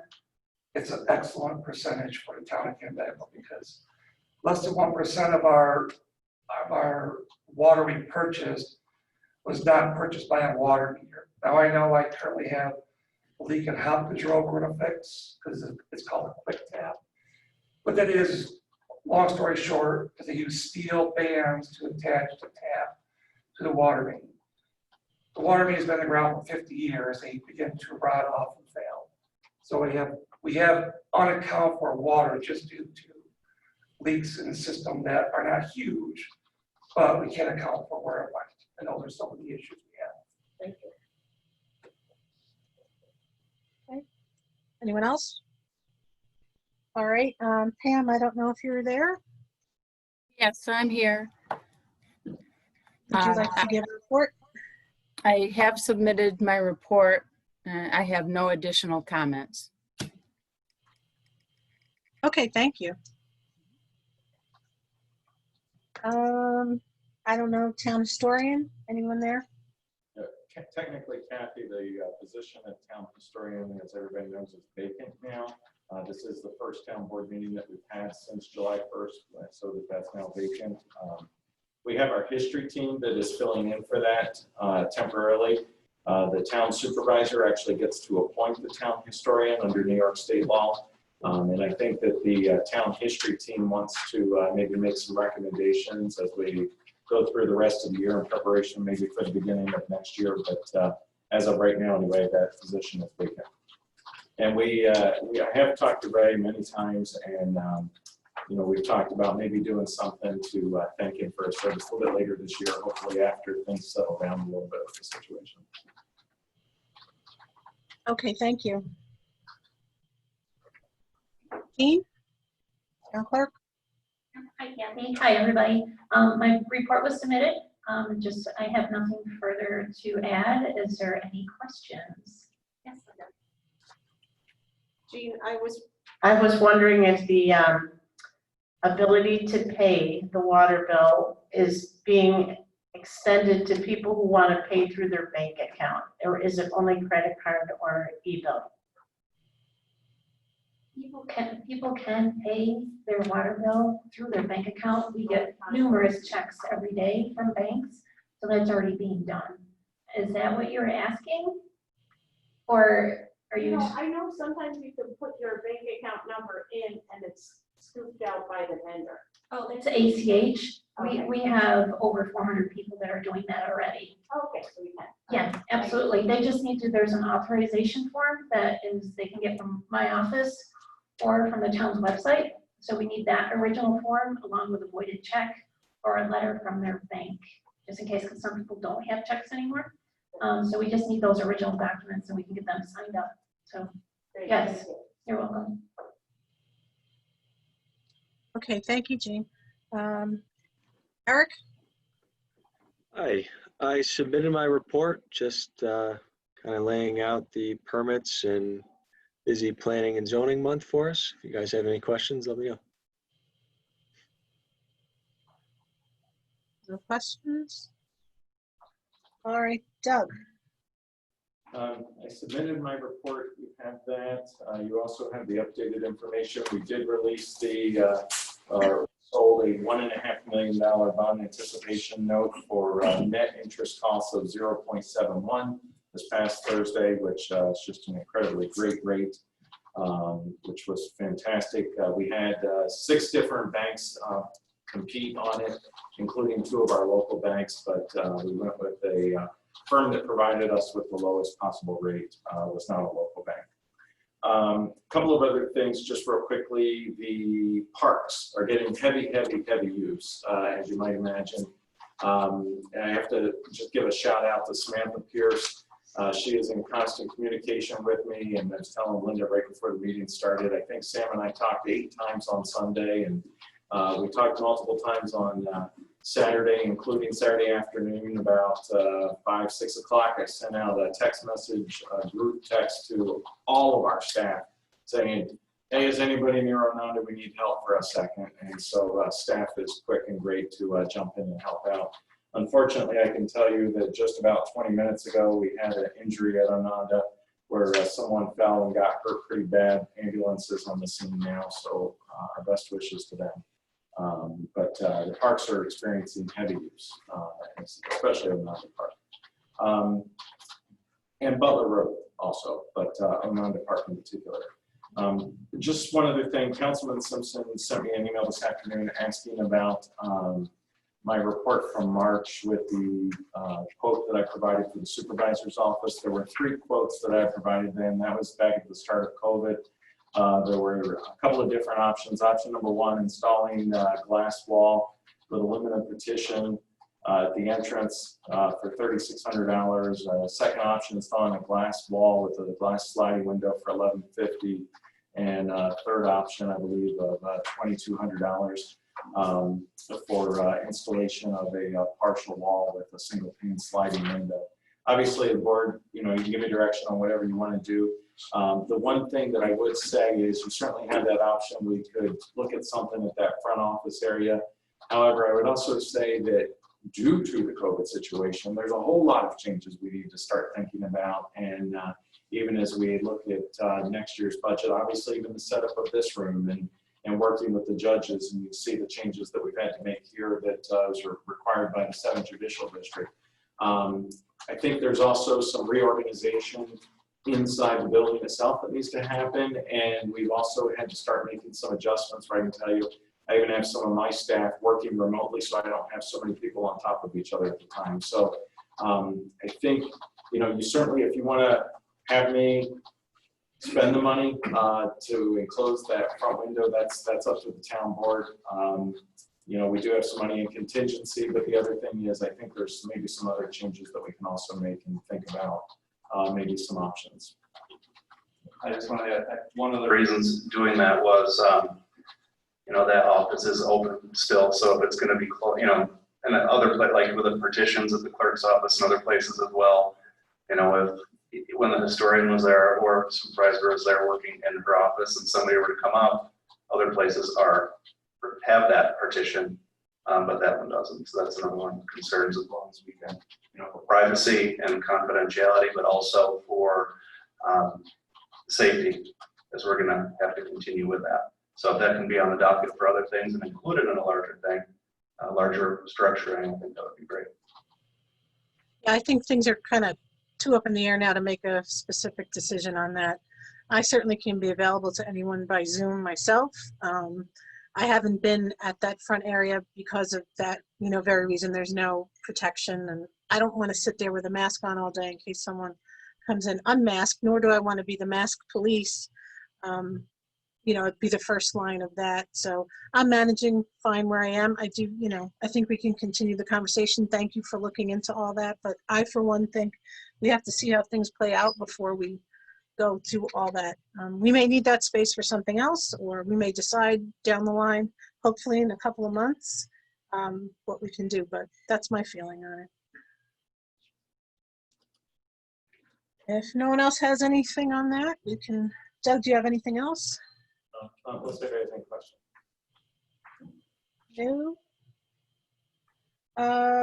As far as my report, supervisor, deputy supervisor, the monthly financial reports are attached. I do eventually want to give more of a detailed presentation on it, and others have asked, I think, I know Oksana has asked for an update on the LDC. So we are moving along, firming things up. I just wanted to let people know that we have been meeting a lot even during this time, and trying to support some good things. So I think we're coming along, and you will hear good things from us. Supporting different projects. I think it's a collaborative effort that I was skeptical of. I'll be the first to say. I don't know if skeptical is the right word, but maybe questioning is the right word. But I think we have the potential to do some great things for the community, and I will keep you all posted as things come along. But I don't know if anyone has any specific questions on that. All right. Moving along, reports of committees, boards, and commissions. Finance, Linda. I have nothing further. All right. Terry, planning? Yeah, I have, a few things here. We have a resolution on the agenda tonight for regarding the design of this playground, the inclusive playground at on that at Outhouse Park. And I was told that the people have raised a significant percentage of the money that needed for the playground itself. They are interested, I think, in the groundbreaking this year. And you know, we really don't have a firm plan yet. MRB has submitted a proposal for us to consider tonight. I would recommend that we move forward with that. The cost of that is, I think, in the $40,000 area, but good news is it doesn't come out of the general fund. We can tap the Department of Art Fund. It's got around 600,000 in it. So another item is, I don't know if you remember, last year we had people from Kramer Road who were interested in having water extended to them. And one of the comments we made to them at that time was, well, gee, we get into this Canandaigua consolidated water upgrade, you know, that'd be the ideal time to do something like this. And we're in it now, and people are still interested. I would recommend that we have some kind of informational meeting with the residents on that road so that we could lay out what the cost may be and come up with a way to, you know, go after this thing. As Doug said earlier, the GAN offering that we just signed off on is 0.71%. I mean, you know, pretty soon they're going to be paying us to take money, you know, so this might be a good time to look into that. Yeah. Another item that we had a petition, kind of not a legal petition, I guess, submitted by people in Grandview Park who are interested in sewer service. And there are some options that may be viable from a cost standpoint that we should entertain. And I think, Doug, you had said that you were going to go out to the people and Grandview Park petitioners that are the meeting a few weeks ago, we were talking about to show them what the cost may be, just a rough idea, see if they're still interested, and then solicit a formal legal petition to be submitted. That, I think, is something we should consider. Our sort of master plan, they called out 2 areas for consideration for sewer service. First was Cheshire, and the second was Grandview Park area. Gary worked on that plan, you know, a number of years ago. I think we moved it around 2016 or so. But it is something we should move forward with. Let's see. Auburn Trail, we still are working with that. It needs Greg Hotel and MRB going to be talking to the city about where that trail could cross. Maybe on the city side of the line, town city line. But that is something that's coming along. We're going to have to make some decisions on that. And easements, they have to be resolved. It may be a good idea at a future board meeting to have MRB and Fisher Associates come in and make a presentation to us of what the needs are. So that's about it. Okay, thank you. Jared, do you have anything for environmental? I don't have anything at this time. Okay, Gary, I see your attachments. Would you like to say anything about ordinance? We have the attachment in the agenda. That's Okay. it. Thank you. Anyone here from planning or zoning, environmental, citizens implementation committees?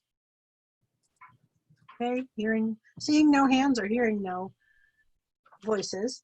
Parks and Rec, special events. I don't know if anything's going on right now. Okay. Agriculture Committee, Drainage Committee. All right. We have our next privilege of the floor if anyone would like to be heard. Seeing no one, thank you.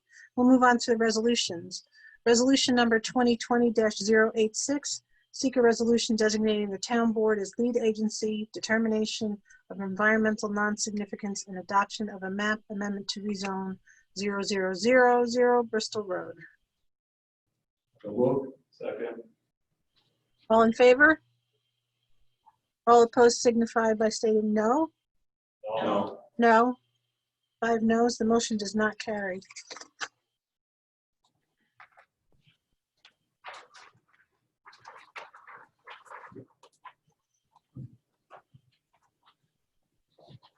I'm sorry, Mike. Okay. Looks like our next resolution is 2020-147. Acceptance of the monthly financial reports. Second. Any discussion? All in favor? Aye. Aye. Any opposed? Motion carries. Resolution number 2020-148, adoption of a local law to override the tax levy limit. So moved. Second. Any discussion? All in favor? Aye. Aye. Any opposed? Motion carries.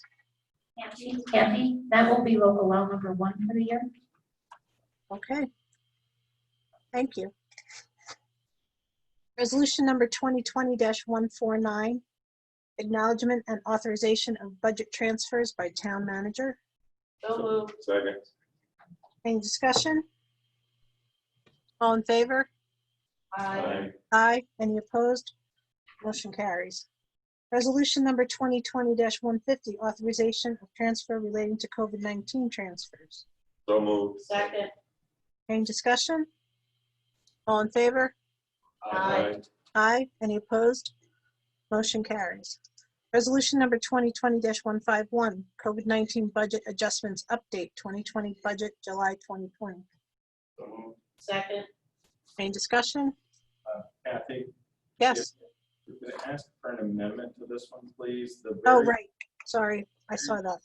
your expenditures, the one that says code enforcement, the account number should be AA100.8664.124. Okay. .400. That's the only change. Right. I don't think we need a formal motion to amend it. We'll just, that's a clerical change. So any further discussion on that? All in favor? Aye. Aye. Any opposed? Motion carries. Resolution number 2020-152, completion of capital project for County Road 32 Water District Extension number 41, etc. So moved. Second. Any discussion? All in favor? Kathy, this is the one that we have a proposed amendment for on 52A. I'm sorry, I missed that too. All right. The changes are, you have the board members here have a red line version. We emailed it out this afternoon. It's 1, 2, 3, 4, 5. It's the 6th paragraph down.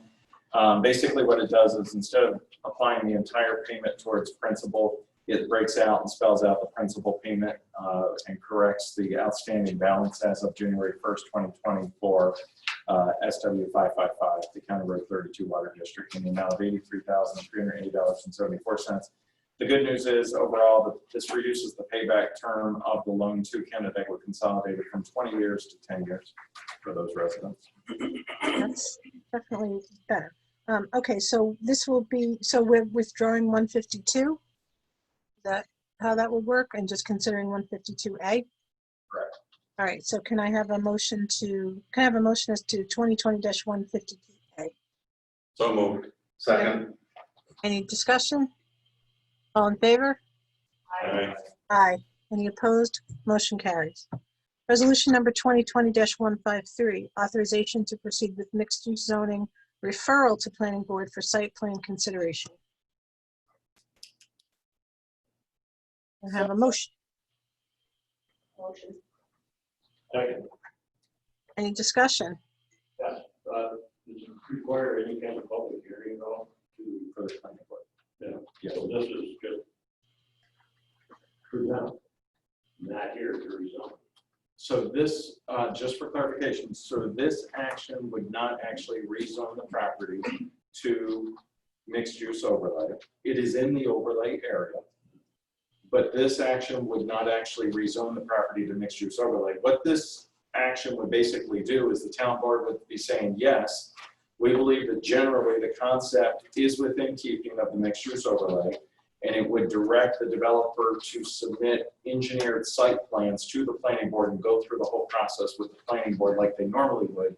And then once they get the approval from the planning board, then it would have to come back to the town board for the town board to officially rezone it to mixed use. Thank you. Any further discussions, questions? All those in favor? Aye. Aye. Any opposed? Motion carries. Resolution number 2020-154, extending all building special use site plan subdivision variance and other active permits issued prior to March 7, 2020 for up to 120 days. Second.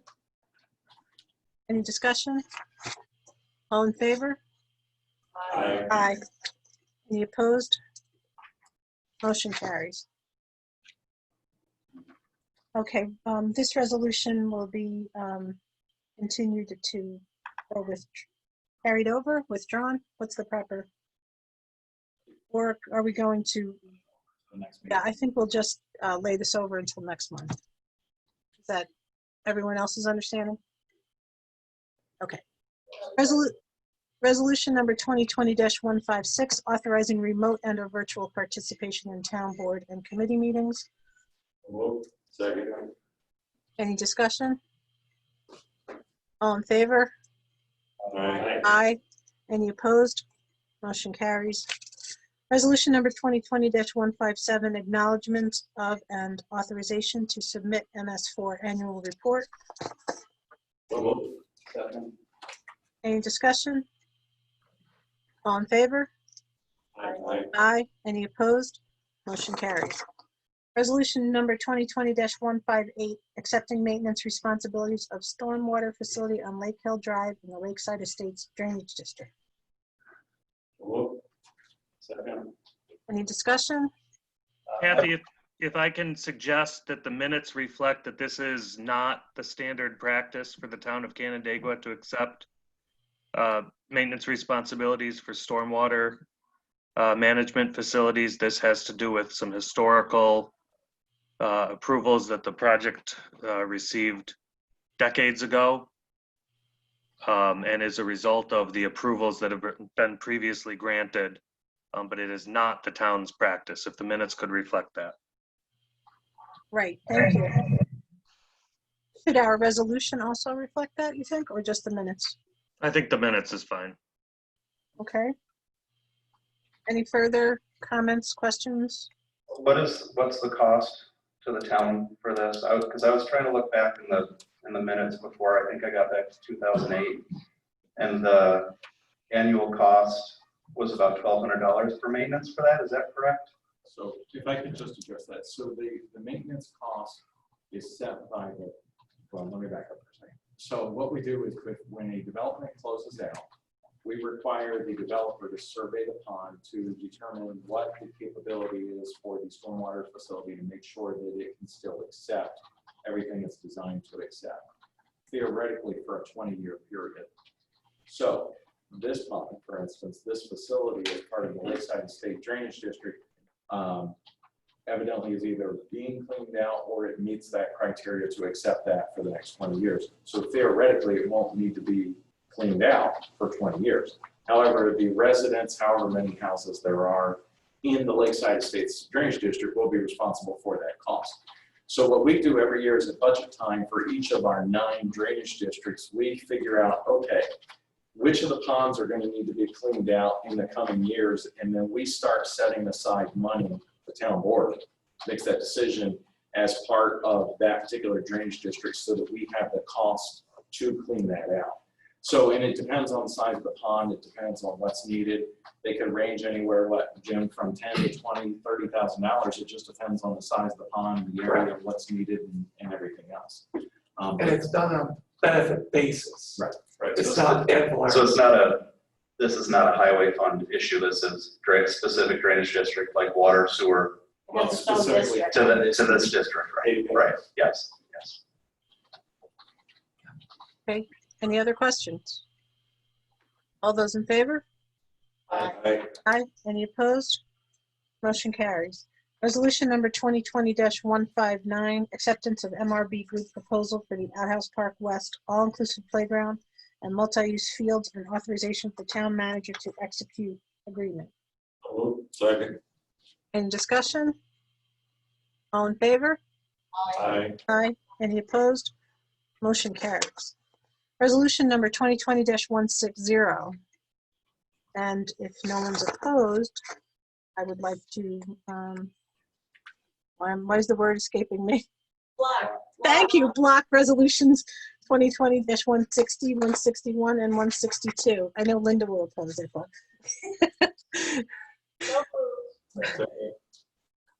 All in favor of blocking? Aye. Although we probably don't need to do that. All those in, any discussion on those resolutions? Okay, all in favor? Aye. Aye. Any opposed? Motion's carried. Thank you. Next, we have approval of town board meeting minutes for June 15th, 2020.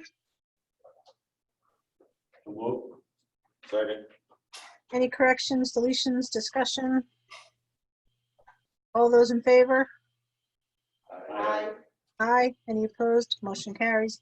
Can I have a motion for July 8th, 2020? Second. Any corrections, deletions, changes, etc.? All those in favor signify by saying aye. Aye. Any opposed? Motion carries. Next, we have payment of the bills. Dean, There's a utility abstract, excuse me, dated June 25th, totaling $235,328.23.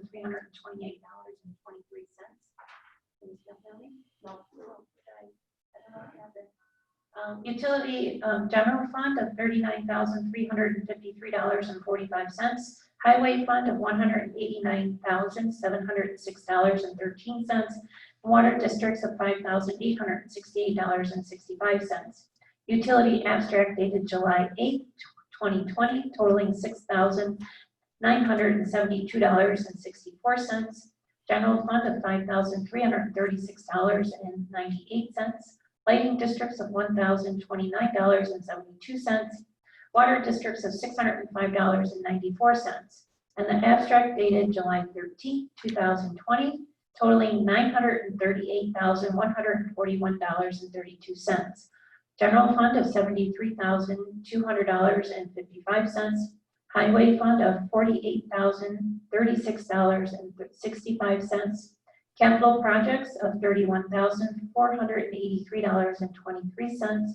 Fire protection of $575,000. Water districts of $180,398.59. And the trusted agency of $30,022.30. have a motion to approve?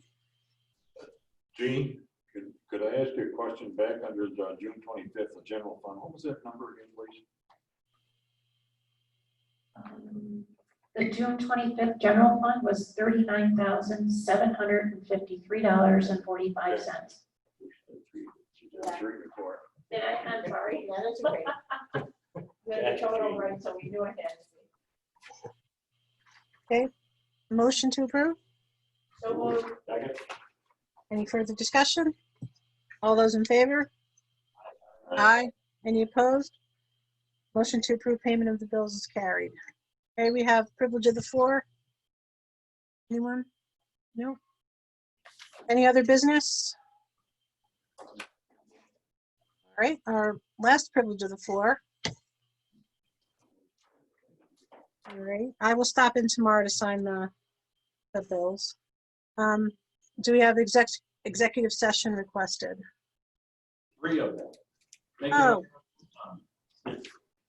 All right, and it looks like it's to discuss the employment history of a particular individual, the proposed acquisition, sales, lease of real property, and employment history of a particular individual. Is that correct? Correct. All right, so at this time, can I have a motion to move into executive session? So moved. Second. Any discussion? All in favor? Aye. Aye. Any opposed? Motion carries. All right, I'm gonna get some water while we get set up. I shall return. Thank you.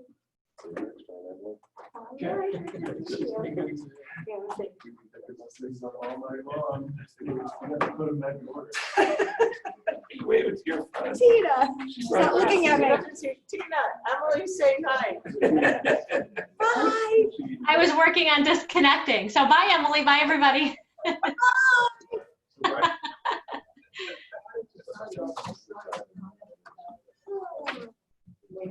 right. What? She would disconnect too. Right. How are you guys doing? Good? Yeah. I like your hair. But you know, it's funny, it got really long and folded because we wasn't getting it cut for it. And then when I came in, I was like, oh, it's gonna get a little bit long hair. Well, I know I hit it in the well, I don't know. You know what? It's true. It's true. I mean, I don't know. I always wash and wear my hair. So it's like, when it's short. So this is a little hard. It's like we're on the jet ski today, so it's like so straight. I'm not required. Well, you had a great birthday weekend. Thank you. Thank you. Tina will be there. So, a lot. What is that? That's my birthday weekend. I didn't get it. No, So you don't have to. Okay. Yeah, you're welcome. See you later. No, I'm working from home. Oh, look at this. Oh, seriously? All right. I will. Go to the school website. Sir, School Brad, website.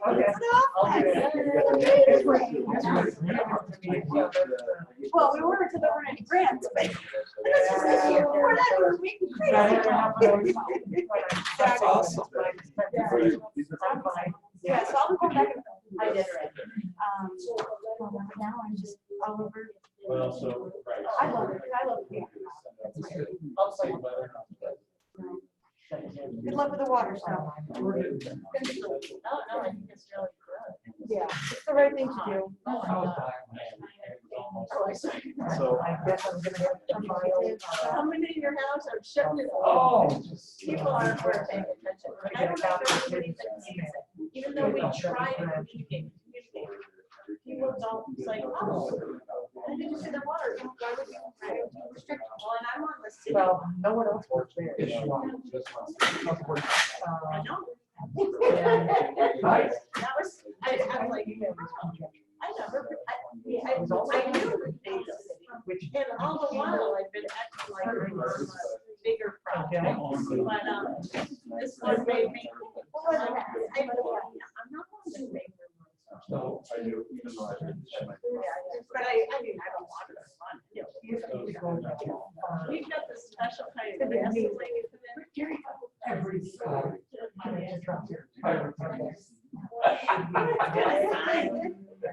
Oh, yeah.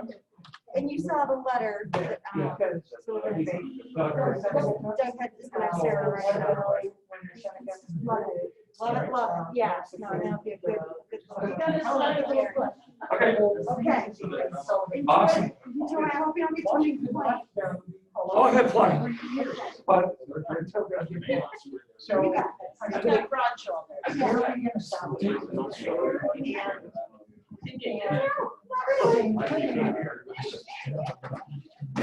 Great to see it. Always get one hand. I offered.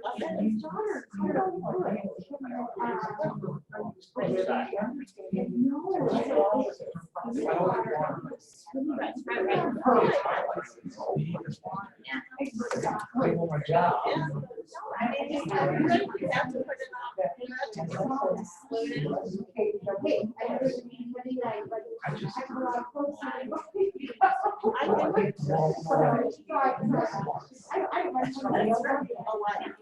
So.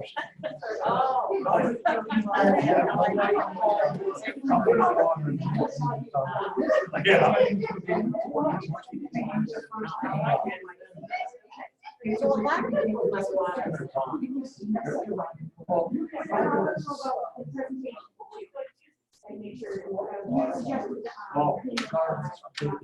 Yeah, yeah.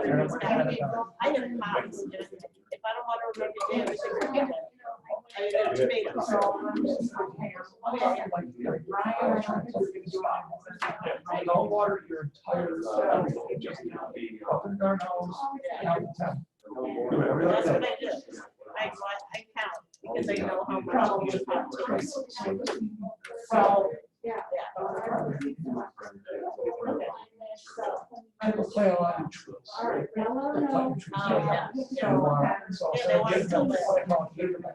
They fills up with soil, just for deer. Go back to the next week. Well, I don't know, the other thing is kids are home and there's. But, you know, there's a chili, what?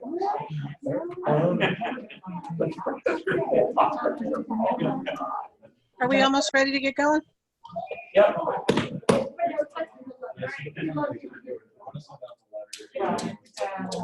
Okay, bye-bye. Happy birthday. Take care. Say, hey, when I found out your Grinch was on surgery, he's like, up until 40, I was great.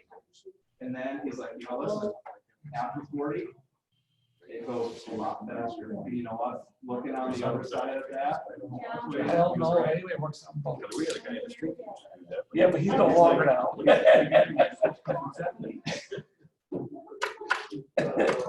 you said that, he's like, you think you're in pain now? Wait till you're on that downhill slide, it only gets worse. Wait, before we say anything, let me stop recording.